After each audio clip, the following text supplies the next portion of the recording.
Hear me before you hand over the microphone.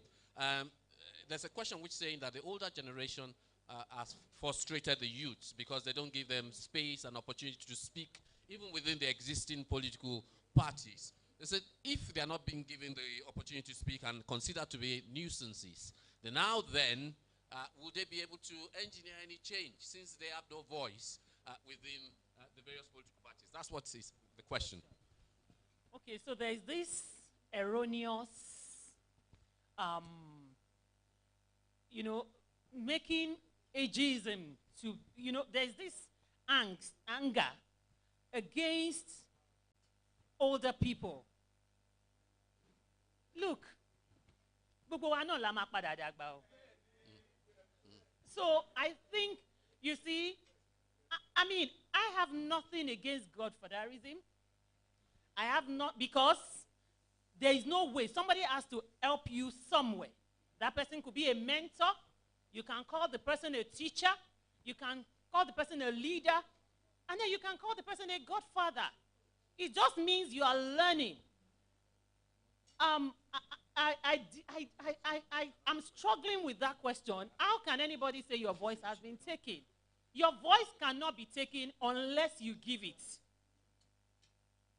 So one of the challenges we have is that we want our answers yesterday, not even now. We wanted the answers to have come yesterday. There is nothing. Senator Balogun is here. He can tell you what it takes to even craft a bill, how long it takes, the number of times you have to read, reread, edit, and all that, and then present. Now, there is a bill about LAUTECH at the State House of Assembly. It is now that people are, when it has already passed second reading, it is now that people are talking. Where were you? Where were you when that bill was presented? I think we just need to understand process. Okay. Let me answer that question by going back to the first question. If you have a godfather, it may make your journey smoother, faster, but it does not mean that if you do not have a godfather, you will not be successful. Okay. So nobody can take your voice unless you give it. Thank you very much. When we are doing the review, I'm hoping that we would hear from our distinguished senator about this godfather thing, because he is in politics, he knows about it, and he knows the reality of it. Yes. Very quickly, because there are two questions, we'll take two minutes each. I think we'll take first, one is in particular to you, so you have the question, and I think one has been directed to you, Mrs. Dabo. Okay, there's a question here that says, go to the OAC, okay, how strong and popular or representative is not, the handwriting is not that clear, but I think I can get it. Now, how strong and how far-reaching is AAC across Nigeria, and how acceptable it is in the light of the money politics we are playing in the country. Yes, as you know, AAC is a relatively new party. It was established 6 months, funded 6 months to 2019 elections. And we know the problems we've had to contend with since then. Showore in prison, Showore in detention. We've held so many protests. We've done a lot of things. We never stopped mobilizing. And we believe that we are preaching a new ideology. And to do a new thing could be extremely difficult, but we are not discouraged. We are not preaching the money politics. We believe that everybody, not just youth alone, everybody should be involved in politics, and we must do the right thing. Thank you. Thank you. And very quickly, there's a question that is directed to... Huh? No, it's not. No, it's not only because we don't have the money. But when we made a conscious decision, and I must tell you, even within the party, because politics is open to everybody, we are not saying we have saints and we have sinners. So there are people that, even the party are still like, oh, we need to do this, we need to do that, but we stand our ground to say, hey, this is what we stand for. Okay. No matter the problems and how long it takes, this is the ideology we are ready to make sacrifices for, to make the runs, and do our bit. Okay, thank you. We'll take that 1 minute if that's possible, and then just something about expiry of PVCs, and then we'll be done for the questions. It's two questions. One says, is independent candidacy a better option? If yes, how can this be achieved? And is Mrs. Ramata promising us that she did not pay any party executive for her political ambition? Thank you for that question. Independent candidacy, while I'm standing for myself, I'm not standing alone. Some people agreed and accepted and allowed me to go for the forefront. But most of these people that supported me and that are supporting me, youths, women, and men, I have great people. But the thing is, there's no money to fund it. I'm standing on my own in terms of financial aspect. And that's why we're pleading with the people. Little drops of water can make a bucket full. Even just in prayers,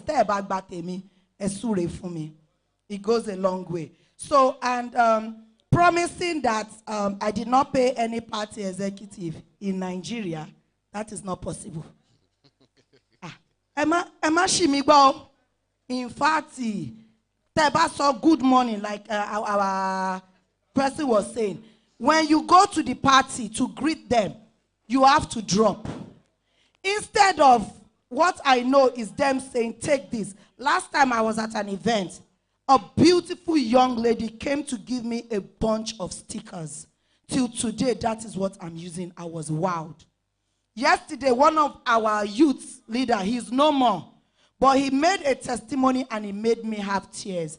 He said, because Agberemi Ramata Dabu is standing to run for Federal House of Representative in Akinyele Lagelu constituency without any money, she has given me hope. I thought I can never run because he knew how I started. Like I said, it's with the grace of God. We have great people, don't get me wrong. I have great mentors.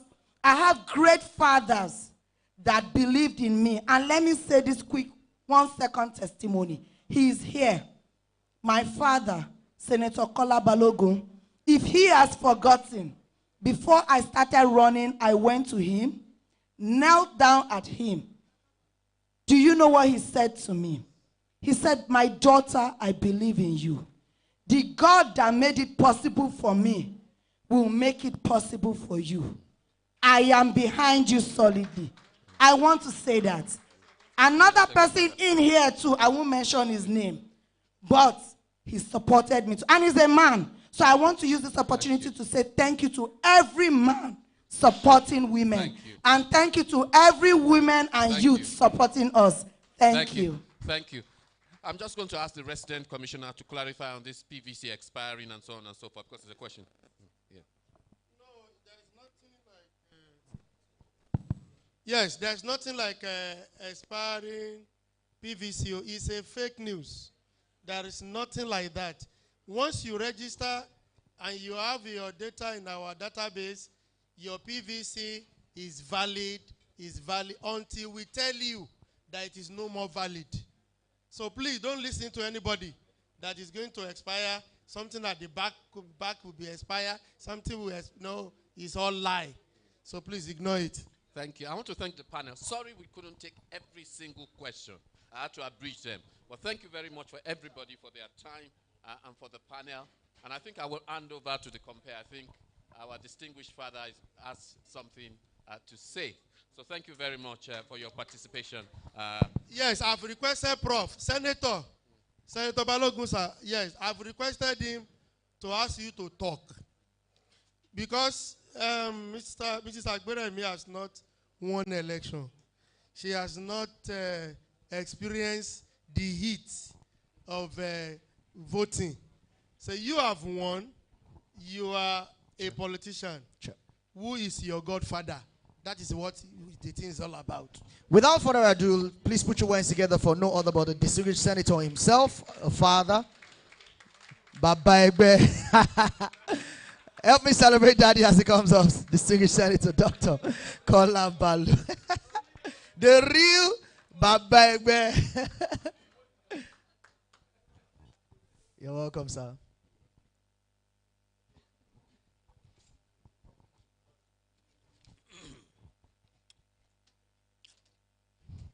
Distinguished ladies and gentlemen, My name is Kola Balogun. I represent Oyo South Senatorial District at the 9th Senate. I don't know where to start, whether to start from the question posed by Dr. Mutu Agboke. Who is your godfather? I have a godfather,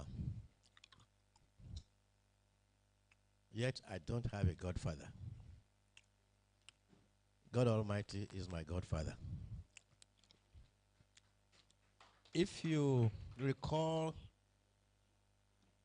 my election, that was a peculiar election. That was the real Benkelemes election.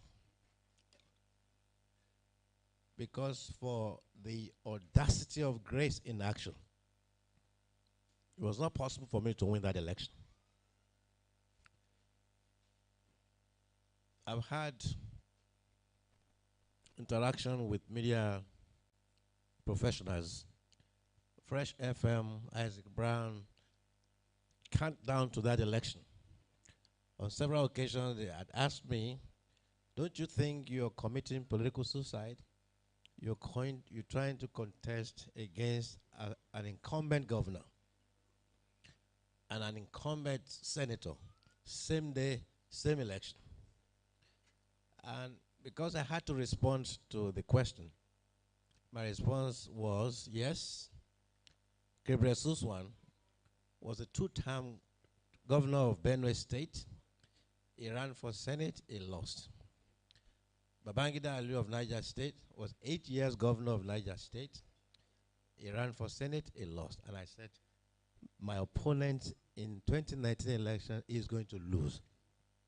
I just said that not because I was told by an oracle that I will win. I said that because if I lost that election, he won't take too much away from my profile. It would have. They will say, well, what is he happy about? He contested against that poor man. But if I won, it would elevate me and it will raise my profile, and that's what happened.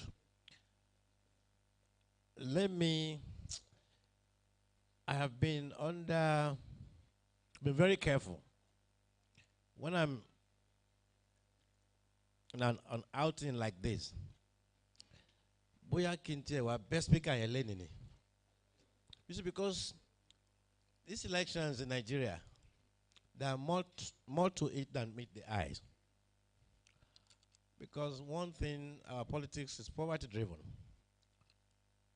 And the system has been so overwhelmed by Nigerian factor.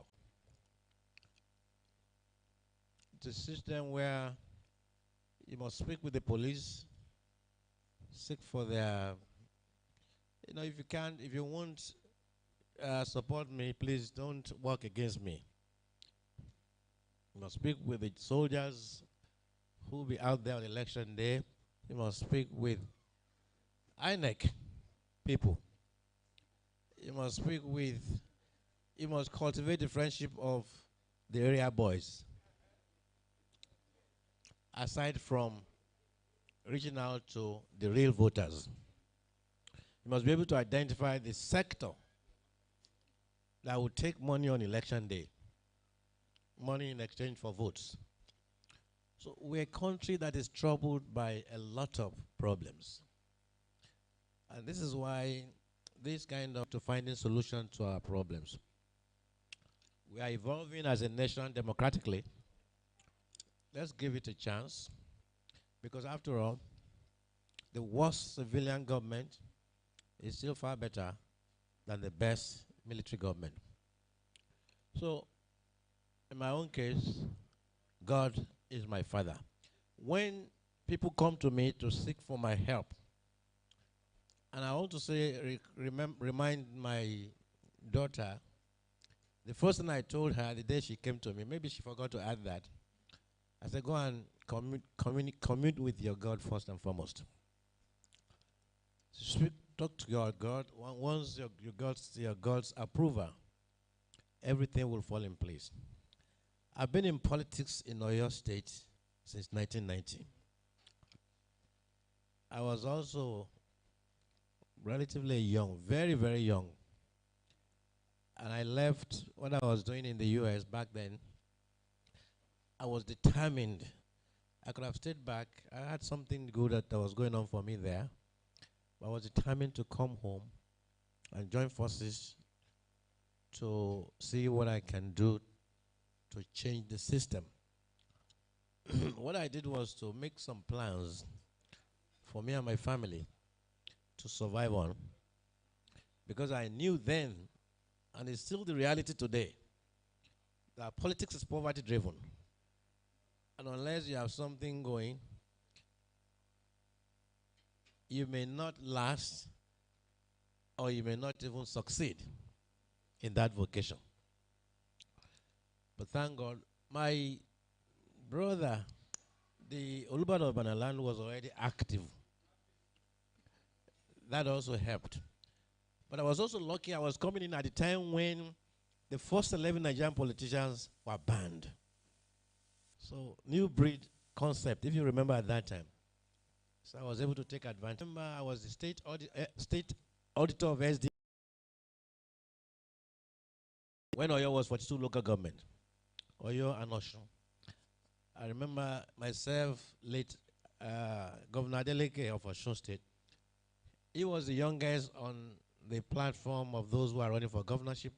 I was the youngest on the platform of those who are driving the party structure. So we're there. But you see, the thing is that I have never, ever been uptight about political positions. But that's the first mistake you have made. So you go in there to say, I want to be governor, by fire, by force. And what if God says you're not going to be governor? If you go and say, I'm going to be senator, by fire, by force. But see, I went in there to play politics, not because I wanted to be governor. I missed being the deputy governor of Old Oyo State, narrowly, because Oyo, Osun was created out of Oyo. If Osun was not created out of Oyo, I would have been because Doshula Dipo would have been the governor that had been perfected. Late Oni of Ife was the power behind him, and Chief Abiola Mrakio, they were financing it. The state exco, everybody they had agreed. Chief Adibu knew about it. But because I was not destined to be deputy governor of Oyo, if we run into each other today, till tomorrow, that Chief Ladipo and myself, I'll say my governor that never was, say my deputy that never was. So I was playing politics because I have flair for playing politics. Of course, I studied political science. I was also trying to see, when we talk about Machiavellian politics, in theory, how does it play out? And you have a lot of Machiavellian tactics in Nigerian politics. Because when they kill, when they blackmail, when they maim, when they twist the system, the end will always justify the means. Even in Machiavellian theory, it does not say all ends will justify all the means. But in Nigerian situation, the end will justify the means. I could put in proper perspective what John Locke says about political philosophy, Hobbes, Rousseau, and the rest of them. So that was my intention. But I found myself in it. From then till date, I had never wanted to be so and so. But those so and so that I have been, people will always say, come and take it. I served as commissioner twice in this state. Not because I wanted to serve. Because commissioners are mostly errand boys of the governors. And unless you have a governor who himself wants to perform, it will ruin your own career. So I used to run away from it until Senator Ladaja was impeached. And you know those who supported his impeachment, they are also Ibadan people. Led by Chief late Adeolu, Olubadan. Chief Adeolu and the rest of them. And so he was given a slot. That's my brother, the Olubada. I was being persuaded, even Chief Adeolu was telling my brother, let's use my son. I want to put those who have credibility in that government. So I took it. But thank God I served then, because I was given initiatives to run the ministry and everybody was happy for it. This election, this senatorial election, I was actually running for governorship. You know, I'm all for independent candidature, because that's the only way you can prevent Nigerian politicians from being nomadic politicians. Because party leadership impunity will drive you out of out of platform, and if you're passionate about wanting to run, you will lose out unless they give you the platform. I'm supporting the constitutional amendment presently so that we can have independent candidature, and that will solve the problems of the youth. And I like to see that happen, because, see, it's not enough to SORO-SOKE. It's good that you attempted to give us NSAS. But beyond NSAS, what do we have? If you don't have your PVC, your NSAS will continue to remain NSAS. It will not go anywhere. I know we have, if my mathematics is not deceiving me, we probably have 100 youths in this hall. How many of us have PVC? How many of us will go out on election day to vote, including our women? And these are powerful sectors that can make changes in this country. The youths and the women. When I started running around 1990, and I kept running, pushing, I have some friends, technocrats who are in private sectors. Each time they came to my house, maybe at night, my wife would say, he's gone. Maybe it was an election season. So I was there, one of them came and said, how do you enjoy this, your political running around? I said, well, I have flair for it. If you like Amala, if you are addicted to Amala, there's nothing, if they give you rice, you will say, is that Amala that I want? He said, because I don't see why every time they could come to look for you at night, you're gone. I was the National Secretary of CNC during the 5 Fingers of Leprosy Hand. I'll be in Port Harcourt, be in Cross River, all over Nigeria. And I'll call my family, my wife, my kids, and say, how are you doing? There was a day my wife told me, your children said, this daddy is not good anymore. I said, what's my offense? He said, but he's never here. So you have a lot of sacrifice to make. So it's not enough to SORO-SOKE. It is good to SORO-SOKE, to jumpstart the process, to create awareness. But beyond that, you must back it up with practical efforts. And the way to do that is to ensure that you have PVC, to ensure that your friends have PVC, and to ensure that everybody comes out on election day to vote. I want to seize this opportunity to say thank you to Dr. Ayefele publicly today. You know, he supervised our election in Oyo State. I listened to him when he was talking about his philosophy of life and all that. I am a beneficiary of his philosophy of life. Super beneficiary. How many of us can be tempted with $2 million to change $2 million to change? Yes. He didn't tell me. I didn't meet him before election. I chose not to meet him because for me, I didn't have the money. That's one. Two, I also thought, well, he won't be on the field. It's his EOs. And most of the time, the big guy like him will be in the office, they'll be dictating. You know, but I know what was going. He didn't tell me, especially when we had election on Saturday. Results were coming in. I had a situation room. I was getting results from all the units. I knew how far I was gone. And then my opponent at that point began to get worried, and something came out. I was getting phone call from unexpected quarters, intelligence report.